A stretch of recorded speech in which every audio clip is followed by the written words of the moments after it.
Friends, நாம் இன்னைக்கு Pillaiyarpatti special மோதகம் எப்படி செய்யலான்னு பார்க்கலாம்.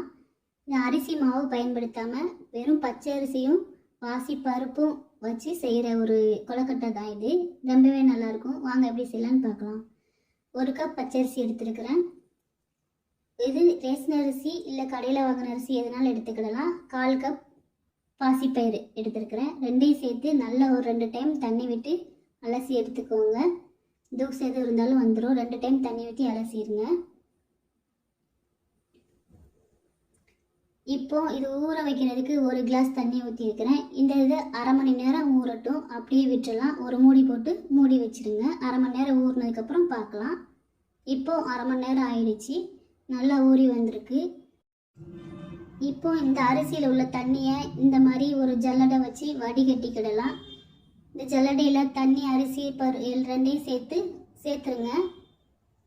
அப்படியே விட்டுருங்க. ஒரு 5 நிமிஷத்துக்கு தண்ணி வடியட்டும். வடிஞ்சதுக்கப்புறமா ஒரு கிளாத்தில், நல்லா சுத்தமான ஒரு கிளாத்தில் இந்த மாதிரி பரப்பி வச்சுருங்க. இது ஒரு 1/4 மணி நேரம் இருந்தால் போதும். இந்த மாதிரி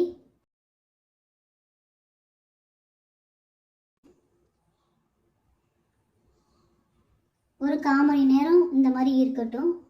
வீட்டுக்குள்ளே ஃபேன் காற்றுலே பரத்தி வச்சுருங்க. அந்த மாதிரி 1/4 மணி நேரம் கழித்து பார்த்தா நல்லா ஈரம்லாம் உறிஞ்சு நல்லா வந்திருக்கு. இதை ஒரு ஃபேனில் போட்டு நல்லா வறுத்து எடுத்துக்கிடலாம். அரிசி எப்பவும் பொதுவாக வறுக்கும்போது ஒரு சவுண்டு கேட்கும். அந்த மாதிரி நல்லா சவுண்டு வர வரைக்கும் வறுத்துக்கிடணும். இந்த பச்சரிசி பாசிப்பருப்பு 2 சேர்த்து வறுபடும் போது ஒரு நல்ல வாசனையும் கொடுக்கும். வறுத்து செய்யும்போது டேஸ்ட்டு நல்லாயிருக்கும். கைவிடாமல் அடுப்பு ஸ்லோவில் வச்சு வறுத்து விட்டுக்கிடலாம். அதில் கொஞ்சம் ஈரம் இருந்தாலும் இந்த மாதிரி வறுக்கும்போது சரியாயிடும். இப்போ ஒரு 2 நிமிஷம் ஆற வச்சிடலாம். வறுத்த அரிசி பருப்பை ஒரு 2 நிமிஷம் ஆற வச்சிடலாம்.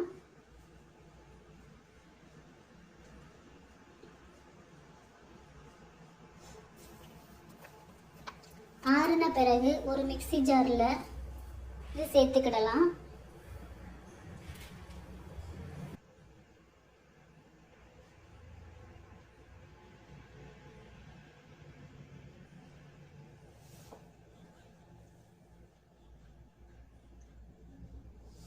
இதோட ஒரு 3 ஏலக்காய் சேர்த்துருக்கிறேன். 2ஐயும் சேர்த்து ரவை பதத்துக்கு அரைச்சி எடுத்துருங்க. கொரகொரப்பாக அரைச்சி எடுக்கணும். ரவை எப்படி இருக்கும் அதே மாதிரி அரைச்சி எடுக்கணும். மையாக அரைக்கக்கூடாது. இந்த மாதிரி உதிரி உதிரியாக இருக்கணும். ரவை பதத்துக்கு எடுத்துருங்க.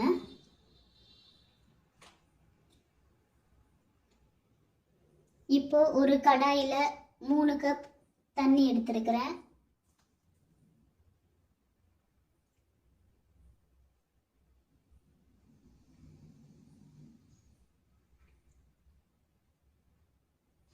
இதோட கல்லுப்பு கொஞ்சம் சேர்த்துருக்குறேன். தூளுப்பு கல்லுப்பு 2ல் எதுனாலும் சேர்த்துக்கலாம். லைட்டாக சேர்த்துக்கலாம். இதோட 1 கப் நம்ம அரைச்சி வச்ச அரிசி பாசிப்பயிறு 2ஐயும் சேர்த்து கொஞ்சம் கொஞ்சமாக சேர்த்து கிளறிக்கிட்டே இருக்கணும். இல்லாட்டா கட்டி விழுந்துடும். கட்டி பிடிக்காமல் கொஞ்சம் கொஞ்சமாக போட்டு கிளறிக்கிட்டே இருங்க. நல்லா மாவு வெந்து வரணும். கைவிடாமல் கிளறிக்கிட்டே இருக்கணும். இது நல்லா வாசமாக இருக்கும். கிளறும் போதே அந்த வாசனை இருக்கும். பச்சரிசி, ஏலக்காய், பாசிப்பருப்பு எல்லாம் சேர்த்து செஞ்சுருக்கிறதுனால வறுத்து வேற செஞ்சுருக்கோம். நல்லா வாசனையாக இருக்கும். கொழுக்கட்டை சுவையாகவும் இருக்கும். செய்து பாருங்கள். நல்லா கைவிடாமல் கிளறிக்கிட்டே இருக்கணும். அப்போ தான் திக்காக வரும். நல்லா கெட்டியாகி வர்ற வரைக்கும் கிண்டிக்கிட்டே இருக்கணும். இப்போ 1/4 கப் வெல்லம் எடுத்துருக்கிறேன். இந்த வெல்லத்தையும் சேர்த்து நல்லா கரைச்சி விட்டுக்கலாம்.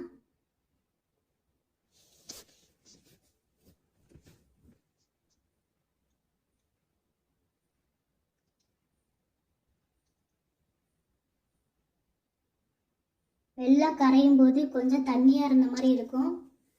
கைவிடாமல் கிளறிக்கிட்டே இருங்க. திக்னஸ் வந்துடும். இது ஒரு 5 நிமிஷம் ஆகும் செய்கிறதுக்கு.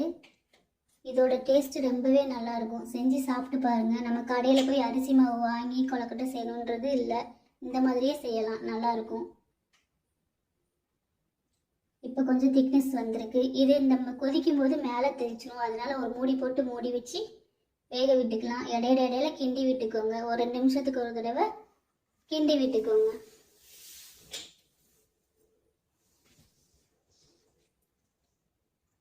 இப்போ 1 ஸ்பூன் நெய் சேர்க்குறேன். 1 ஸ்பூன் நெய் சேர்த்துக்கலாம். நெய் சேர்த்து கிண்டும் போது டேஸ்ட்டு நல்லா சூப்பராகவே இருக்கும். இந்த பச்சரிசி பாசிப்பருப்பு 2 சேர்த்து செய்கிறதுனால சாப்பிடும்போது அதோட டேஸ்ட் ரொம்பவே நல்லா இருக்கும். கைவிடாமல் கிளறிக்கிட்டே இருக்கணும், அப்போ தான் திக்காக வரும். இது கிண்டும் போதே அவ்வளோ ஒரு வாசனையாக இருக்கும். நான் அரிசியெல்லாம் வறுத்ததுனால பாசிப்பருப்பு 2மே வறுத்துருக்கோம். நல்லா வாசனையாக இருக்கும் இது கிண்டும் போதேவும்.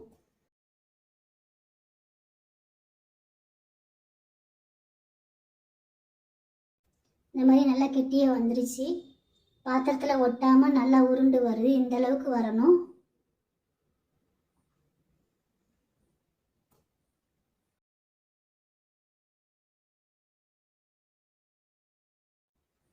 அவ்வளோதான், மாவு ரெடி. இது கொஞ்சம் ஆற விடணும், ரொம்ப ஆறிடக்கூடாது. வெது வெதுப்பான சூட்லேயே உருண்டை பிடிக்க ஆரம்பிச்சிடணும். ரொம்ப ஆறிடுச்சுன்னா கெட்டி ஆகிடும். வெது வெதுப்பாக இருக்கும்போதே உருண்டை பிடிச்சிடணும்.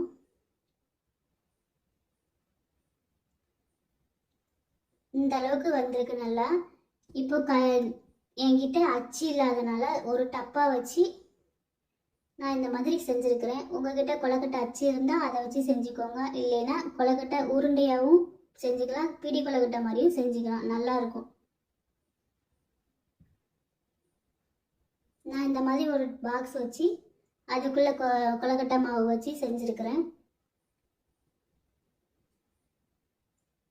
இல்லை நீங்களும் இதே மாதிரி ஏதாவது ஒரு பாக்ஸ் இருந்துச்சுன்னா அதை வச்சு கூட செஞ்சு ட்ரை பண்ணி பார்க்கலாம். இதோட டேஸ்ட் ரொம்பவே நல்லாயிருக்கும். பிள்ளையார்பட்டி ஸ்பெஷல் மோதகம் செஞ்சு சாப்பிட்டு பார்த்து எப்படி இருக்குன்னு சொல்லுங்கள்.